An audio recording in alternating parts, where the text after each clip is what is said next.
doyo. Kawachako enyo kinde magduol matayo yiero pachoka eri mano IEBC kod mar jakom duol no Wafula Chebukati odok ne duoko mar yiero mar Comten Kenya mane oyango William Ruto kaka jalo. Okinde Chebukati kotelni gi Profesa Githu Muigai onyiso doho ni jakomno ne olando duoko kaluwore gi ting' ma katiba opuodhone kendo onge mibadhi mane orwako e chenrono. Walter Nyambaga lero no mathoth.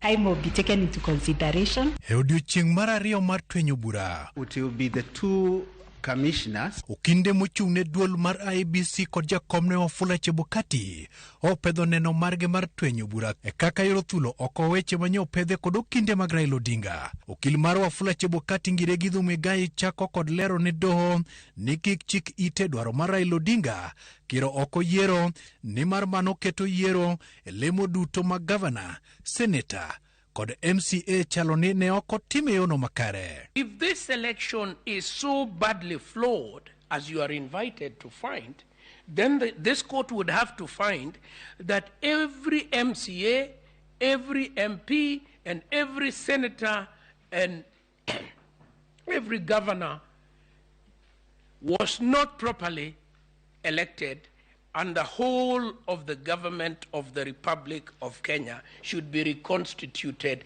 afresh. Githu Muigai olero ne doho ni bura ma omake kod Raila Odinga en mana mar gwandruok kod jakom IEBC kata temo manyo yore mag bwogo duonde mochung' kar kendgi. My client, Mr. Wafula Chebukati, is a man who enjoys constitutional protection of his tenure. Why did the Constitution protect him? Not him alone, the chairman of independent commissions, for precisely this form of witch hunting. The Constitution cannot countenance that a constitutional office holder is to be witch hunted in the manner suggested here. IEBC kokalo kuom okil Kamau Karori oko ne doho ni agents mag jochung' ang'wen ne onywandie chenro mar riwo kendo yango Form 34A kendo onge jal mosechwalo kuong'ruok mar ng'ur ni mibadhi ne onenore. None of the agents that were involved and that signed the Form 34A has denied that they signed it.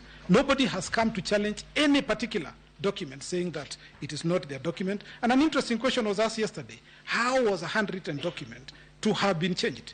Kamau opedho ne jong'ad bucha biro ni agents mag jochung' ne omi thuolo mar goyo picha otese ka otese tenge kata kamano onge mora mora ma osegolo ywak e nyim doho ni ne otamgi yudo thuolo mag otesego. It is also important to note that the agents of the presidential candidates, all of them, all four presidential candidates, their agents were at the National Tallying Center on the day.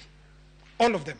They participated in the process of tallying and verification. None of them has sworn an affidavit saying any of the numbers that were being, or the exercise that was being undertaken was wrong. None of them has picked a document, and they were allowed to take copies of all the documents.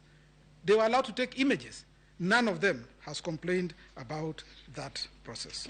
IEBC koro kerore gi chien ni choro nyime goyo ombulu kuonde aboro ne ok obedo ngadho mar thiro kwan mag joluto ombulu. We have gotten the data for the constituencies in Kitui. Your Ladyship, if you look at the constituencies for Kitui, that voter turnout for Kitui rural was 60.29%. So for us to actually make a comparative data and analysis, to actually see whether there's been voter suppression, we look at the constituencies nearby and see the data we are getting from the constituencies nearby, whether the inference can be made by this court that there has been voter suppression. Okil Kamaloka Eric Gumbo mar IEBC okoni IEBC ne otie yor adieri kendo ne oketo e lela Form 34C kapok oketie sava kendo jok mane odonje sava ne gin jok mane oyienegi kod chik kendo mana jok mane IEBC ne opwodho. Whenever they completed the verification and tallying of a constituency, they would then upload it onto the Form 34C after the completion of the verification.